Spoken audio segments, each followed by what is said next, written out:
Moi drodzy, więc najwyższa pora dowiedzieć się everything coming in Shadowlands. What you need to know.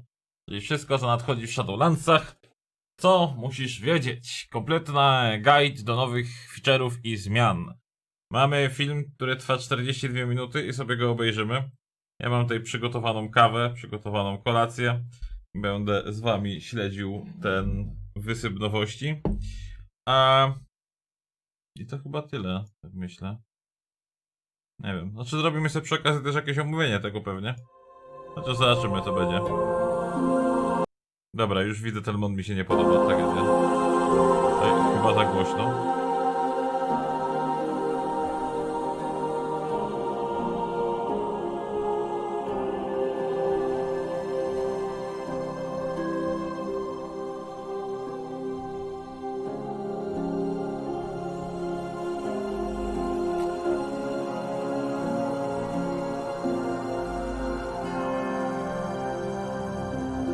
O kurde, ale wierzę.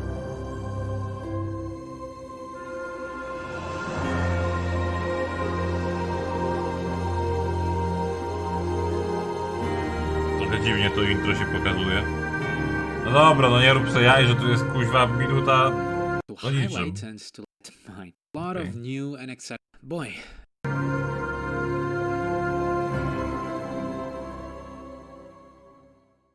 Boy, there is a lot of new and exciting changes and additions coming in Shadowlands, and with that release drawing ever closer now, let's round up all the big new features that are coming in Shadowlands and all the minor changes to the game that might surprise you, especially for its endgame, as it feels very much different in comparison to the last two expansions. Bear in mind, this is more to highlight and to let you know everything that is coming in Shadowlands. Action content, no kurde raczej. Tuning is still ongoing, so it's likely that number stuff, requirements, values might change a bit, so make sure to subscribe and all of that good stuff, as more proper, in-depth guides will be put out for each of these new big features and systems closer to the release of Shadowlands itself. Some features introduced in Shadowlands have already been covered here in the channel, in the everything that is coming in the Shadowlands pre-patch, so make sure to check that out as well. Right, let's get started then. Let's kick it off with none other than Covenants. Covenants have a pretty bad rep due to their Covenant abilities and powers. That is very much true, but there's no denying that aside from that and some story inconsistencies, putting it lightly, there is a lot of cool things coming in Covenants. For quick context, when you reach the Shadowlands after the typical introductory scenario quest and being presented at the fantastic looking capital of Oribos, you will go off to level in all the 4 zones of the Shadowlands in order to, essentially without spoilers, understand what is happening in this realm of death and help the various factions, covenants, and some old beloved characters. Bastion, where you'll meet the Kyrian, Maldraxxus, the Necrolords, Ardenweald, the Night Fae, and Ravendreath with the Venthyr. And this is respectively, as this time around for our first character we will follow a linear leveling experience where we have to go through and complete all the main campaign-like quests in each of the Shadowlands zones, no matter if you reach the cap early or not. So the speed of your leveling will not matter if you're not actually doing the main quests. Reasons as to why are explained later. So, through this linear leveling experience, as you go through each of these zones, you'll be able to play with the various Covenant abilities offered by these factions, along with getting various ranks and new/old abilities as you level from level 50 to level 60. These powers will come in 2 thematic abilities, one that is Covenant-based, that no matter the class that you play, you will get, like say the Venthyr Teleport, Door of Shadows, Soul Shape for the Night Fae, and Absorb Shield, Fleshcraft from the Necrolords, and a Steward, best known as Vulcans, for the Kyrian, providing you with potions and other goodies. Coupled with a class-based ability, a glorified talent that may enhance your gameplay like say Condemn, from the Venthyr as a warrior, and so on. Covenant abilities will be covered in a future video as well, so don't worry about that. Now, why is this important? Well, at cap, and after finishing all of the set campaign quests that finishes off in a scenario as it's typical, you will be given the much debated choice of choosing your Covenant. Hence why you need to finish all the zones in all the campaign quests, as it's giving you a small window of what you can expect at endgame and what these Covenants offer, as they're gonna permanently give you the abilities, and then you're gonna continue the campaign, the story, through the Covenant campaign quests. Even though you are still a very important person for each of these Covenants and done very unique and powerful things with each of them, but we don't talk about that. That said, if you're not googling what is my best overall Covenant for Big Deeps Omega LOL, make sure to play around with these abilities as much as possible so you can make a decision that you won't regret later. You can try them out again on dummies before you decide, and you can even take them out in the open worlds to make sure you really like that ability as a trial essentially, even in dungeons, so that's pretty good. Now, outside of the abilities, Covenants will offer one more character power-based feature and a whole lot of others which are entirely for your own personal fun and pleasure. That is right, fun. The immediate ones you're gonna notice is of course the transmog set, a thematic mount, and a unique-ish story like the campaign that I have mentioned that you can also preview while choosing your Covenant. But there is much more than that. Covenants will offer your own base of operations, a hall, a garrison called the Sanctum, gorgeous pieces of art, and it is from here you will set out to do a lot of your in-game features that we're gonna cover. It is also here where you will get your other power-based feature, the Soulbinds Conduits. Soulbinds are essentially characters like Theothar the Mad or Pelagus. You can think of them a bit like Azurite armor, but in a character form. You'll meet these characters as you level in the respective zones of the Covenant, and they will offer these little talents, or rather trait trees, for you to choose some additional powers for your character that are entirely class-wide. Everyone gets the same ones. Some of them will be pure power based, like flat damage increases or a stat buff. Some will be flavorful, like a free transmog cost or profession mats. 3 unique soulbinds will be offered for each Covenant, of which you can access their menu in the Forge of Bonds inside of your Sanctum, with the 1 soulbind immediately given to you the minute that you join your Covenant, with the other 2 unlocked as you follow your Covenant campaign questline, the continuation of your leveling experience, offering other traits and allowing you to create some loadouts and place different conduits, as you can change soulbind traits freely at the Forge of Bonds, or change the soulbinds themselves, the characters, with the tomb, just like your talents, or at the Forge. Again, we'll go much more in depth with these traits with a dedicated guide, but you get the idea of what you're getting. Pretty simple upgrades. What is conduits then? Conduits are more class or spec specific. We're gonna have 3 types: potency, finesse, and endurance, each enhancing types of abilities that each spec and class has: DPS, or just raw power, survivability, and utility. You're then gonna slot these conduits in their respective slots through a library system resembling the essence system in between the soulbind traits, filling in the gaps. Potency slots are for the most part flat damage increases, cooldown reductions, uptime increases, and so on that may create synergies with some Covenant ability, legendaries that we're gonna cover later, or talents, like say buffing a chain heal for an additional jump, coupled with a high tide talent. Some may even change gameplay slightly, such as providing a proc. As an example, on Shadow Priests, Dissonant Echoes giving you a Void Bolt proc, even without being in Void form on the Mindflay ticks. But for the most part, they are just flat passive damage increased things. Now, where do you get conduits from? Well, they are just like gear loot drops or relics from Legion, obtainable from a variety of sources, be it dungeons, raids, or from PvP, like the new vendors. Yep, vendors, more on the gearing changes later on, and even on world quests. A conduit will also contain an item level, a rank. The higher the difficulty you obtain it from, the more powerful the conduit is gonna be, increasing its uptime or the damage percentages depending on the conduit effect, and once you acquire it, you can simply take it back to your Covenant Sanctum and add it to your library at the Forge of Bonds, or upgrade it if you just obtained a more powerful version.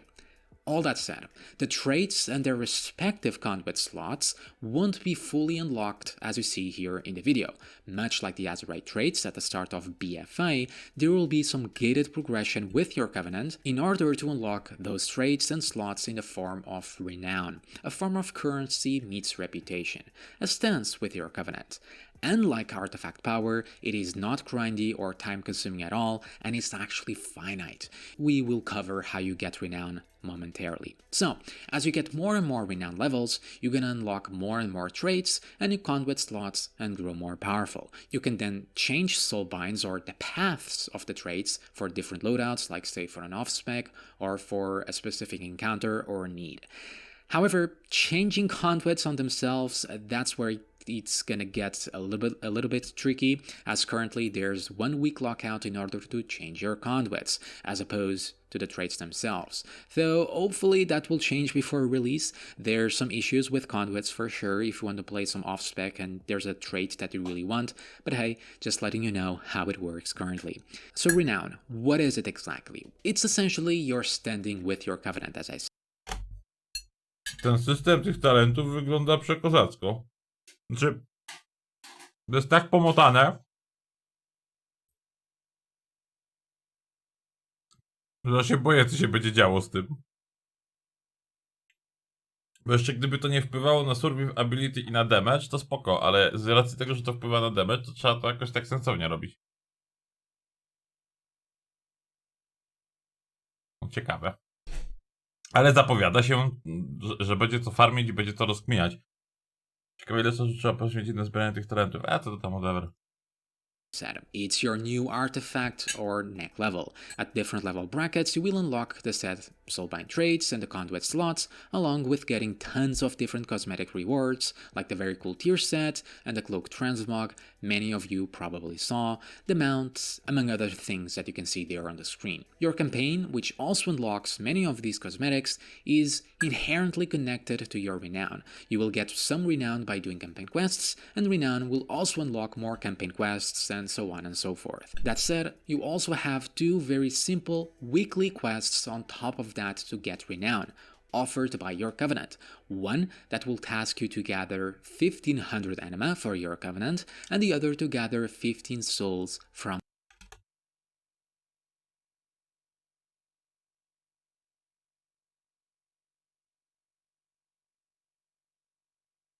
them all.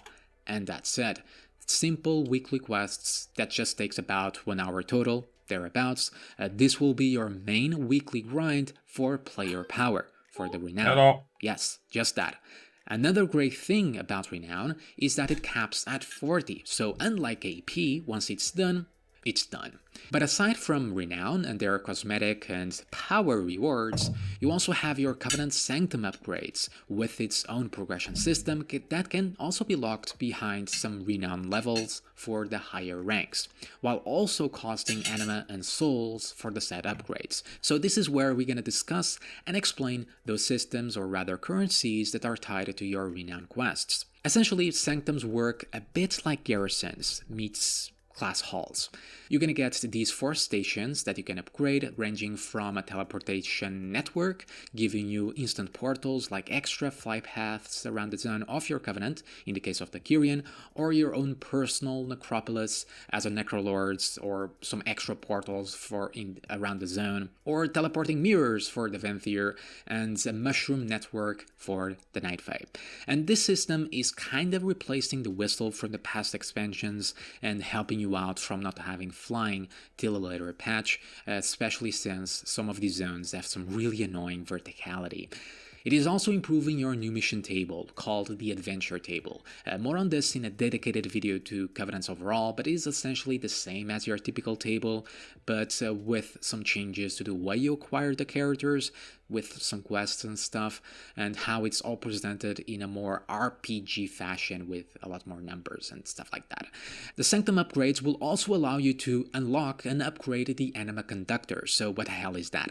This is where we get to Anima, Souls, and essentially world content that has changed quite drastically from BFA and Legion.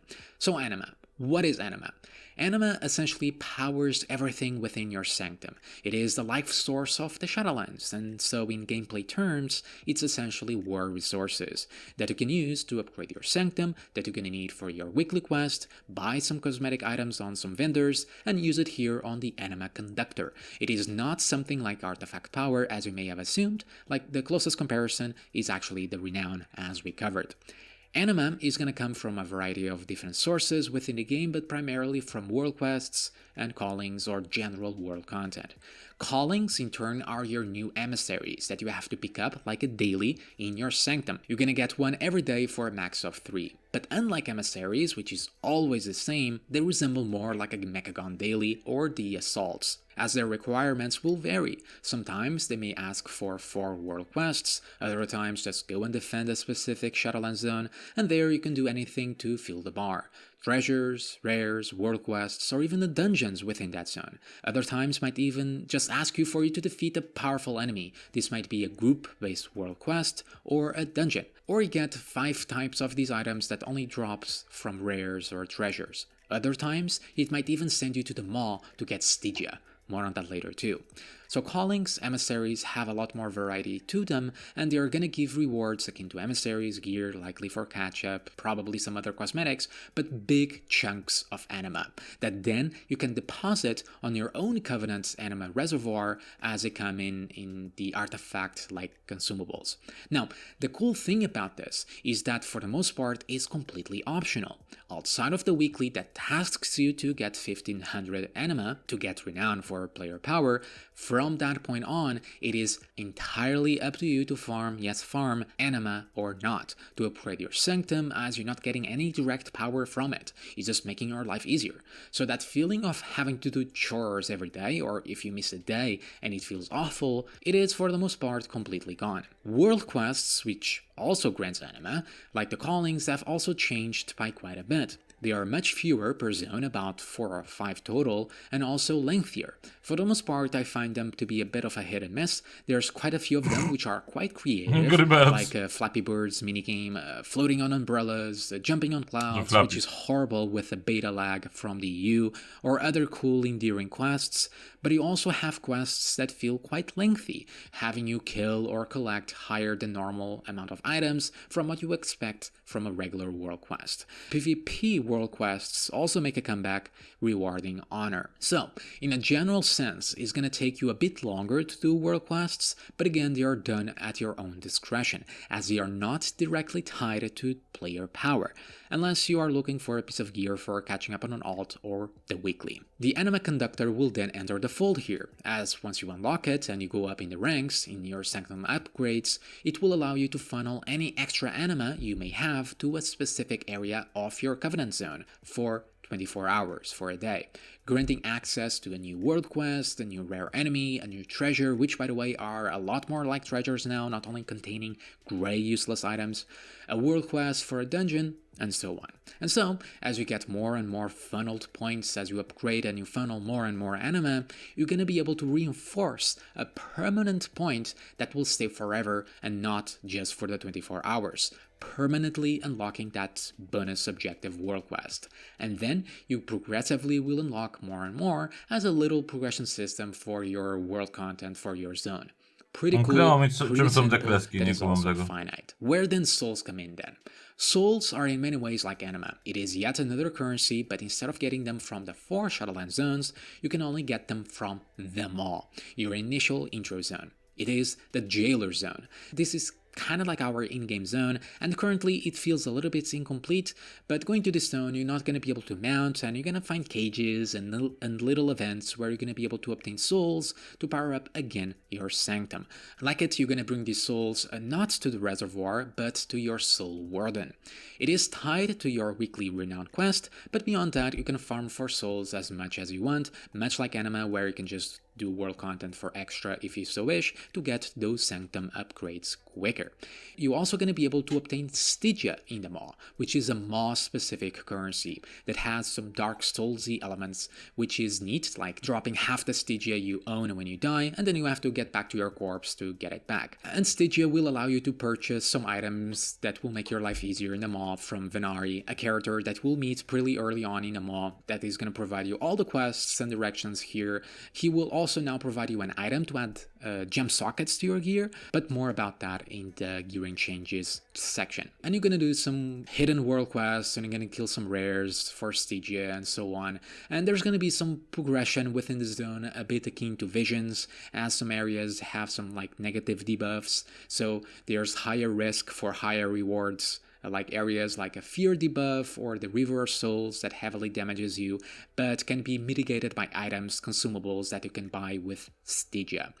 And like visions, there's going to be a soft limitation to being this zone daily. As the more rares you kill, or bonus objectives you do, or any other activity, you're going to feel the eye of the jailer. Think of it as the GTA wanted level, and at each level you're going to get some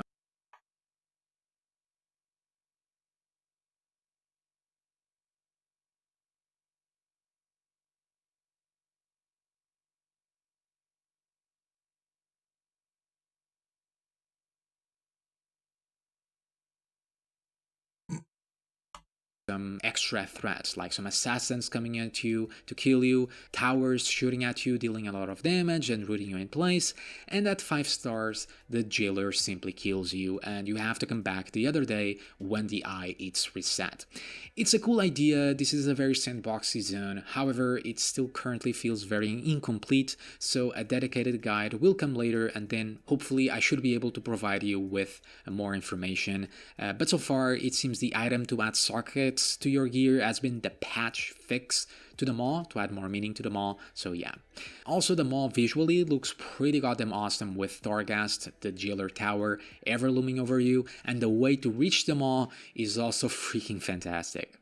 And lastly, to wrap up your Sanctum business, you still have your little unique weekly event or activity, which again is purely for fun, but again, dedicated video for it will come out as there's a lot to it, but for you to get an idea of what you're getting, this will be a side activity, an almost mini game, and like each covenant is thematically unique, so is this event. Like building your own abominations as a Necrolord, dressing them up on all of these silly accessories, or going on gladiator matches with the Trials of Ascension for the Kyrian with your Soulbinds. These two function much like the Mechagon Crafter, where you progressively gonna get more blueprints and more things to upgrade this minigame, essentially taking you to the open world to farm for items. Trochę mało reakcji, no ale co mam mówić, no fajnie to wygląda, no nie mam tu za bardzo do powiedzenia zbyt wiele. Cześć panie ślimaku. Like flesh for your abominations, to be able to craft them, or some other items for the accessories, or specific upgrades for your gladiator matches, getting more competitors to fight, or getting items to craft some more equipment, to get more abilities that then your Soulbinds can use. The Night Faden gets to nurture souls, spirits back to life in a special garden, so you will get those in an open world as well. The Vinthier in turn will throw the famous party, the upper court. You're going to be getting guests and other festivities like entertainments and drinks. These are all quests that you're going to need to do to unlock all of these components. Some are locked behind the campaign or other requirements like reps, and it's all within the open world-like environment. But once again, I cannot stress this enough, these are purely optional that have a lengthy progression system attached to them that can also be tied to Renown due to the nature of upgrading your stations.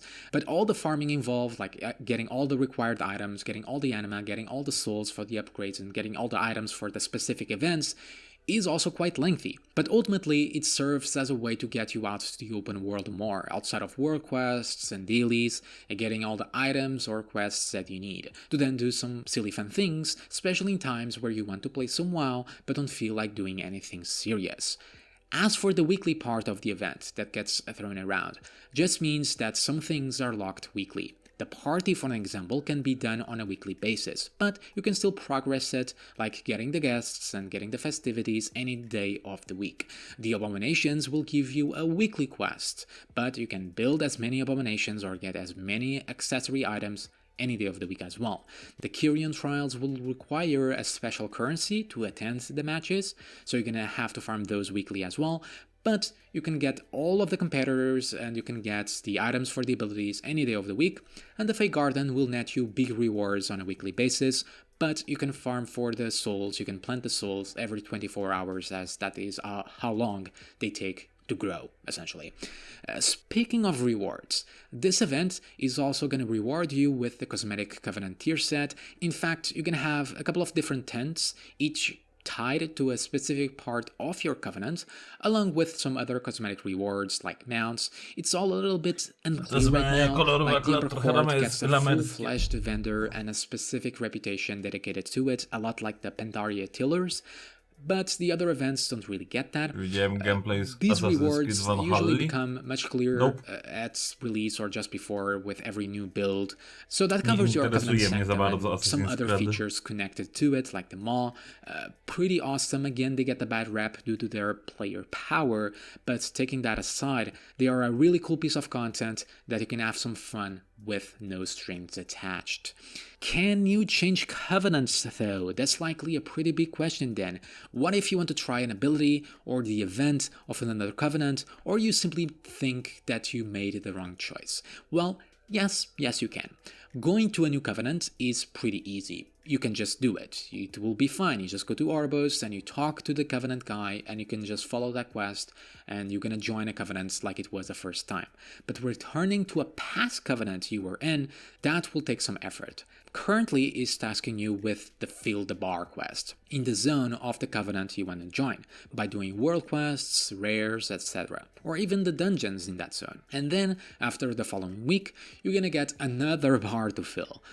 Take this with a grain of salt as is all subject to change, but ultimately is gonna take you at least 2 weeks or one reset to change your covenant, or rather to go back to a covenant you were previously in, even though those objectives are reasonably quick to do, especially if you do them through dungeons. Bear in mind as well that going to a new covenant, you will have to regrind Renown and do all of the campaign to unlock all of the Soulbinds and all of that.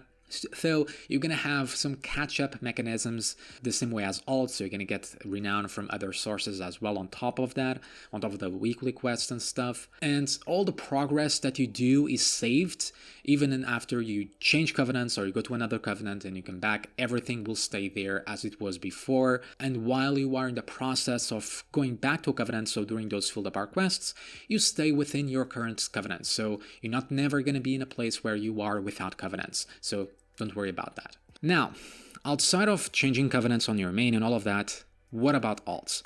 Alts are actually pretty goddamn cool. All of your leveling will be opened up and you will be given the option after your intro quest at an NPC, the Fate Scribe, to choose either to follow the same linear experience as your main, so through the campaign quests, or have it be completely opened up with no story, no campaign quests. You actually go into the future and all of that has already passed, and instead you're going to get some additional bonus objectives for XP in all of the zones, so you will be able to level in a more sandboxy way with no restrictions on the zones. You can choose whatever, you can go whatever and do whatever. You also will be able to join a covenant immediately to get the abilities straight off. There's not even the intro quests to go through, or you can simply rely on the trial system like in your main to just test the abilities before you settle down on an option. But even if you don't settle down on a covenant, you can easily change to another one pretty easily at max level. You're also going to receive some bonuses like Anima or Renown while doing those bonus objectives in the zones while you are leveling as a form of catch-up. So overall, alts in Shadowlands, when it comes to leveling and even at max level, all the catch-up in place, pretty awesome. Now, taking aside Sanctums and Covenants, we also gonna have some changes to reputations themselves.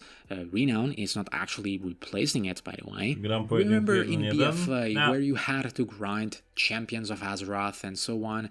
And do you remember the days of the old expansions where some reputations were there just for fun? And w sumie tak słuchałem, mówię, kurde, sporo tego farmienia będzie, nie? A teraz sobie zdałem sprawę, że to jeszcze nie wszystko. They felt like they had a presence in the world, like the Netherwing and stuff. Well, that's back as well.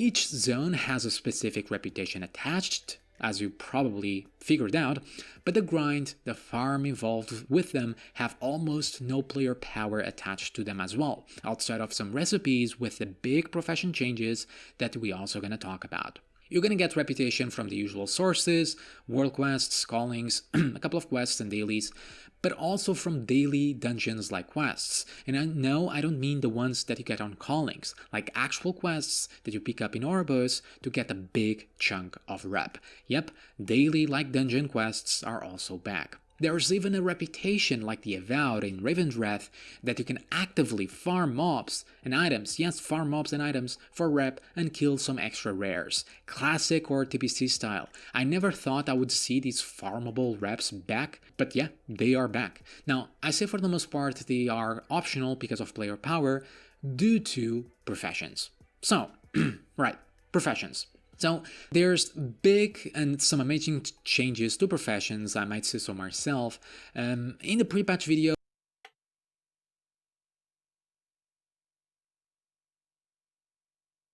we covered the relics of the past items that you can use to upgrade the item level of old items, but for the Shadowlands, there's something very similar for the max level items in the form of Crafter's Mark, a BOP item that you can slot into an item while crafting it to increase its item level. There's going to be 4 variants and it's maxed at 200 item level, equivalent to Castle Nathria, the new raid, normal raiding gear. Now, these are locked behind the reputation grind. It is the only power-based things that I found locked behind reps. But it makes sense because crafted gear in Shadowlands fills every single gear slot except for one single trinket. You may craft a shady green bow, or a shady green leg, or a belt, or any other item, but by adding these reagents, you'll make it into an epic 200 item level bow, meaning that later in the patches, when people have grinded the reps, you may have alts full of 200 item level crafted gear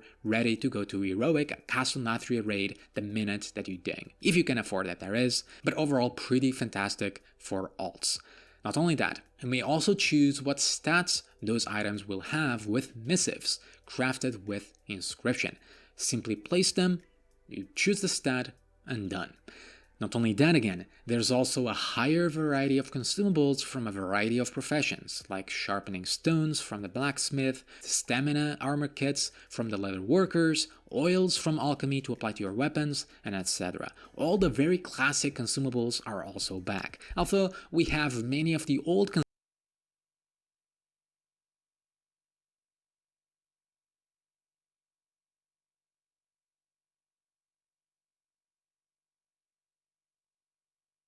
consumables taking a break, like the class buff scrolls, so F for that. So there's a really healthy organism with professions going for Shadowlands. Worthwhile crafted gear that makes sense with a lot of agency, with a lot of sense for alts and stuff. Much more consumables like items to keep a constant flow of trade, and crafted legendaries. Yes, legendaries. So let's talk about that. In Shadowlands, we will have crafted legendaries that any character may do, as it's technically the rune carver that will do so for you, that you can unlock pretty early on at cap when you choose your covenant and you're gonna get some chain quests to go to the mall and to go to Torghast, but you're gonna rely on crafting professions to provide you with some items. So to craft legendaries, you first gonna need the recipe for the legendary power, and you're gonna obtain those like conduits or gear, dungeons, raids, PvP, so on, even world bosses, which kinda sucks. The level of difficulty also doesn't seem to matter, giving you some old powers back, like from Legion Legendaries, or old tier sets, or Azurite traits, which is not very exciting, or something new entirely, further increasing your character power, that you may also switch at any time as well according to your needs, unlike Covenant abilities or conduits. You also have a huge array of general legendary powers that anyone can use that increases your player power in specific types of content or zones, like in the mall, or in Torghast, or in general Shadowlands zones, which is pretty neat. After, you're gonna need a base item, which is crafted by the crafting professions. Tailor, leather worker, jewel crafter for rings and necklaces, so on. Legendaries can be of any slot except for trinkets. That said, legendary powers are locked to two specified slots of gear, so you cannot apply any power to any slot, so bear that in mind. These crafted base items will follow different rules to the ones we discussed previously. These will have a ranking system of 1 to 10 in order to reach rank 2 and so on, so the more you craft them, the higher the rank you're gonna get as a crafter, and that will mean a higher item level base legendary item. For a higher item level legendary item itself, meaning this base item will be the main component that will define your legendary item level. So you're going to be reliant on your crafter's skill for your legendary item level, which is pretty cool. Along with it, you're also going to need the missives to select what secondary stats that you want, just like the regular crafted items, which is also pretty awesome.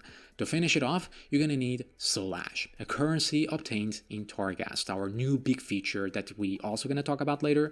And after, you can simply tell the our new big feature that we going to need Soul Ash, a currency obtained in Torghast, our new big feature that we also going to talk about later. And after, you can simply tell the rune carver to craft it. Now, you may also upgrade your legendary item level later on in case you crafted one with a lower item level base item, so don't worry about that. This will be something that will likely be kept up to date as patches roll out and so on. So, pretty simple, awesome system, full of agency and choice, while also giving even more meaning to professions. Not only that, Legendaries offer a fantastic looking transmog stat for each armor type. Really, really freaking nice. So, on to Torghast. What's that? How do Boże, to jest pojebany, ja się kurwa już zgubiłem.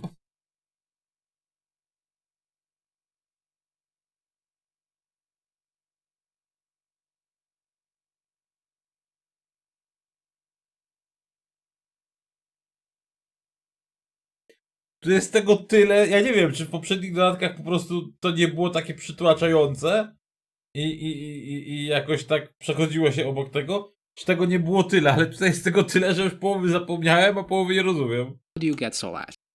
Warto grać na globalu? Tak. This is gonna be the new weekly thing that you're gonna feel obligated to do on top of the weekly quests for player power, but personally also doesn't feel all that grindy. Torghast also deserves its own video because there's a lot to it, but to get an idea of what you're getting, it will be your new instanced-based content that you can do solo or in a group of 5, and it's following a semi-roguelike RPG approach that will be explained. Torghast will be accessible from a portal within the mall, unlocked shortly after choosing your covenant, as you go through the chain quests, and as you enter this gargantuan tower after completing its set intro quests, you are given a choice of 2 halls, 2 instances to run, that change on a weekly basis. There is a total of 6 differently thematic halls, like one is fire-ish, one that is more necromancy greenish, another one that is more plagueish, yellowish. It is also from here you get to the rune carver room. The minute you enter, to your right there's a little corridor leading you to him.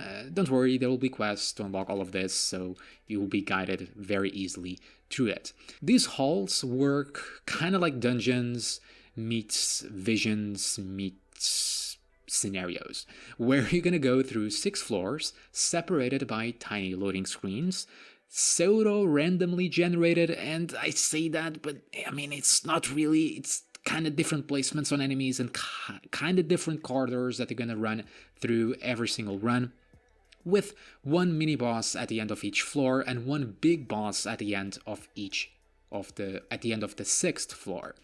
You're going to be dodging very deadly traps in between the enemies and exploring the corridors that can actually kill you, which is pretty cool, doing simple quests akin to islands and some little puzzles with treasures.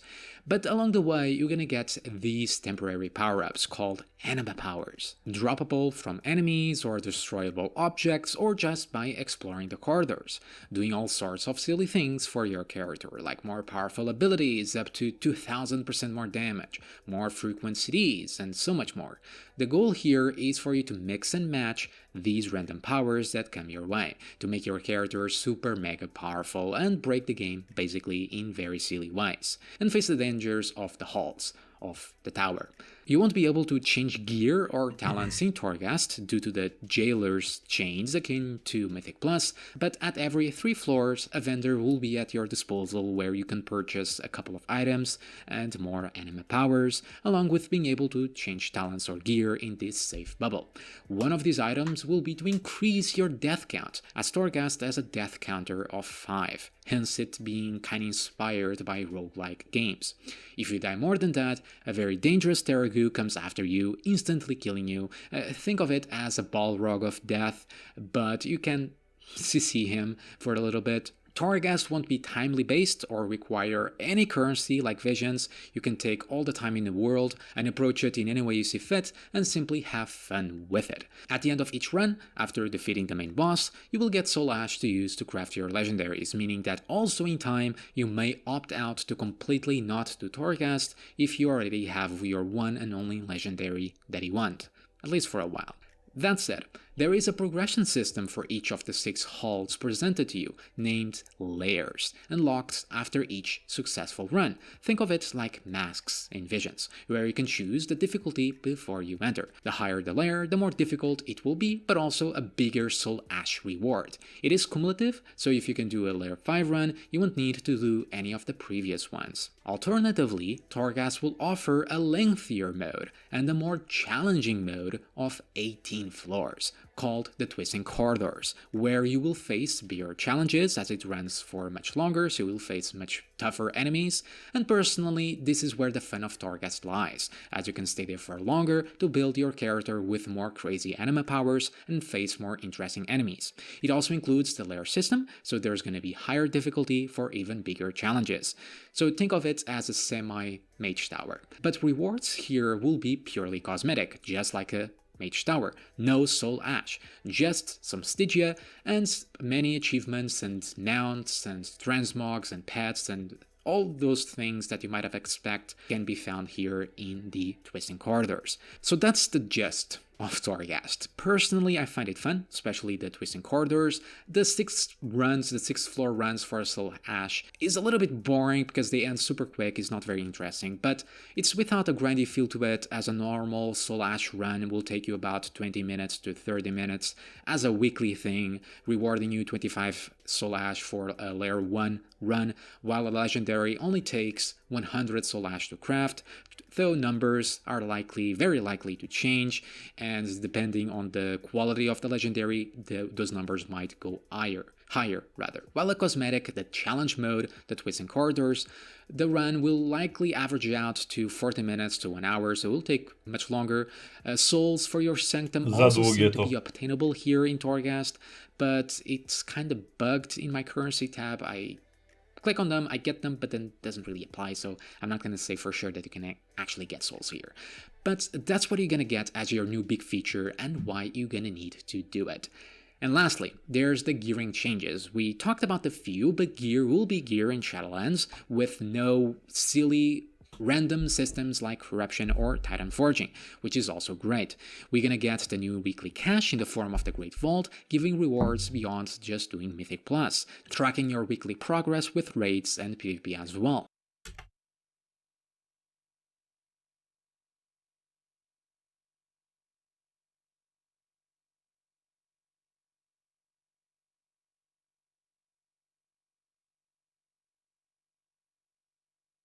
Granting a variety of items depending on your efforts on your weekly cash. Yes, you're gonna get more than one item depending on how many of these you actually complete, that you can actively choose one from that pool of items. And if you don't want any, you're likely gonna be able to choose either to get anima or renown. Weapon drops in raids also change slightly now in the form of dropping tokens, mostly so specs like the Frosty Caves or the Fury Warriors or the Monks that now have different weapon types that they can choose from don't feel like they get a weapon drop in a raid that they don't want to use, so tokens now take their place and they are thematic around your covenant. When it comes to gem sockets that we briefly discussed, they're gonna stay randomized on loot drops or on craft, but you're gonna be able to apply them with an item from the mob vendor, Venari, to add a socket akin to gouge eyes, but it's being limited to a couple of gear slots. Either way, it's pretty cool. They might change a couple of things because farming the mob might not be for everybody, so take that with a grain of salt. PvP also gets their vendors through conquest points and honor, and their gear will be upgradable akin to benthic gear,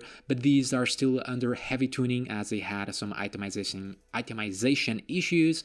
But overall, gearing is looking really quite nice, with beast lists making a comeback here in Shadowlands, so pretty awesome.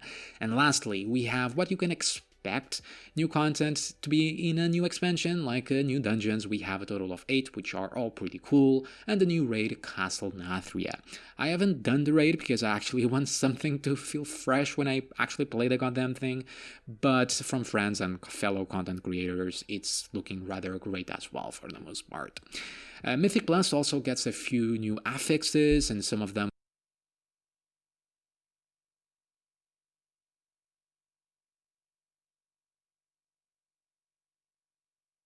that are now retired, but they're still being heavily tuned, so take it as you will. The new season affix, though, that looks pretty awesome with some Kiskars effects.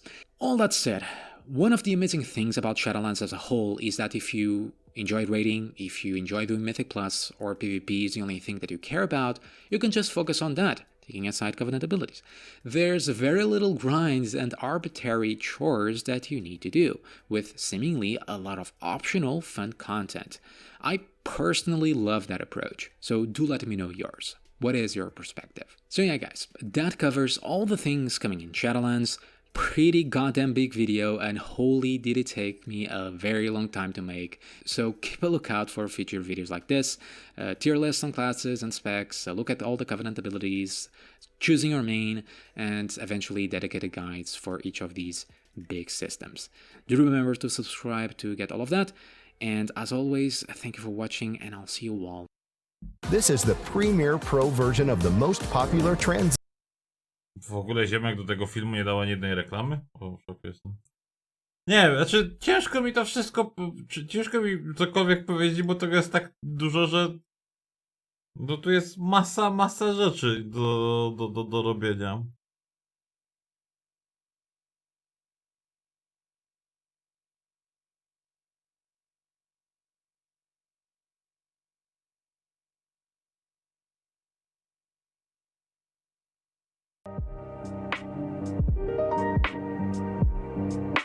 With the much needed delays, many of the traits that made this pack flow well are all baseline pretty much, like haste being provided after I-beams. There's nerfs to AoE due to target caps, however you get some new old tools like the old Legion artifact ability Glaive Tempest, in combination with the ones you know and love, for that nice juicy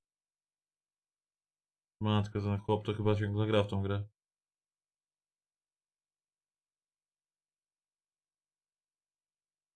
Nie wiem, no znaczy tak szczerze powiedziawszy to mnie to podjarało cały ten film, bo tam jest naprawdę dużo fajnych rzeczy, które fajnie wyglądają. Jest dużo rzeczy do roboty, ale z tego co rozumiem większość nie daje itemów, tylko większość daje kosmetyczny krab.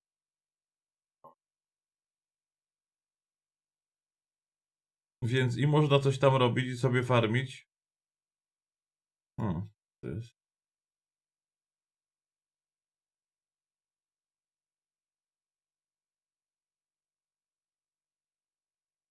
Nie trzeba się martwić, że jak ci braknie czasu, to będziesz gorszy od ziomka, który miał 2 godziny więcej. Więc no, nie ukrywam, że jara mnie to, co tam widziałem. Ale żeby to wszystko streścić, znaczy żeby to wszystko ocenić, to trzeba pograć, no to takie dosyć obszerne było.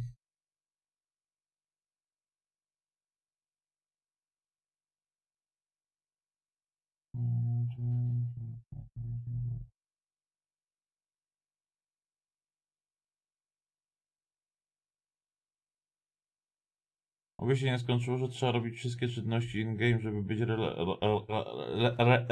relevant. Ale no tam gościu mówił, że większość rzeczy to są kosmetyczne jakieś pierdoły.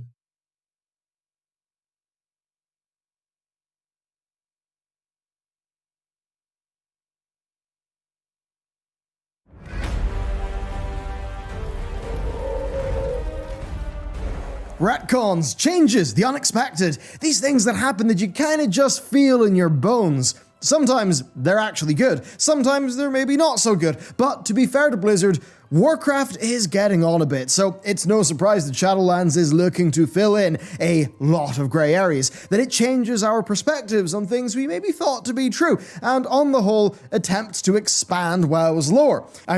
We're going to be doing a special thing with them soon, and also they pass on 20% of your purchases back to us for the week after this video. It's quite the win-win, isn't it? So, a big thank you to Displayed for sponsoring and supporting our team, and with that said, let's get into the video, let's talk about these retcons. During BlizzCon 2019, Steve Denuser altered Chronicle's level of canon by telling us that Warcraft Chronicle was from a Titan and Titan alone. We certainly believe that means that he's along with its many different automaton attendants. So who are they? Who are the first ones? Are they indeed the first ones? Well, they are an invention of the Shadowlands expansion who appear to have Titan-like aesthetics, but consumer, it can be explained as complicated. While Blizzard has improved their storytelling immensely over the past couple of expansions, Battle for Azeroth was filled with dozens of storylines that can be difficult to follow. It's like, okay, so there's a giant sword in the world, but there's also this powerful resource called Azerite, but there's also this synthetic old god created by the Pantheon to use as an experiment, but he has... Oh wait, also we're fighting, he dies, oh no, but hey, also fighting here, there's a Logan and a King Ross. Dobre. Chcecie jeszcze to? No jak rozumiem fabulę? A moi drodzy, jak macie ochotę, to możecie sobie linka kliknąć. Dacie mi w ten sposób zarobić na maszynkę do golenia. I ogolę swoją twarz i będę gładki i powabny jak jedwab. Więc appreciated.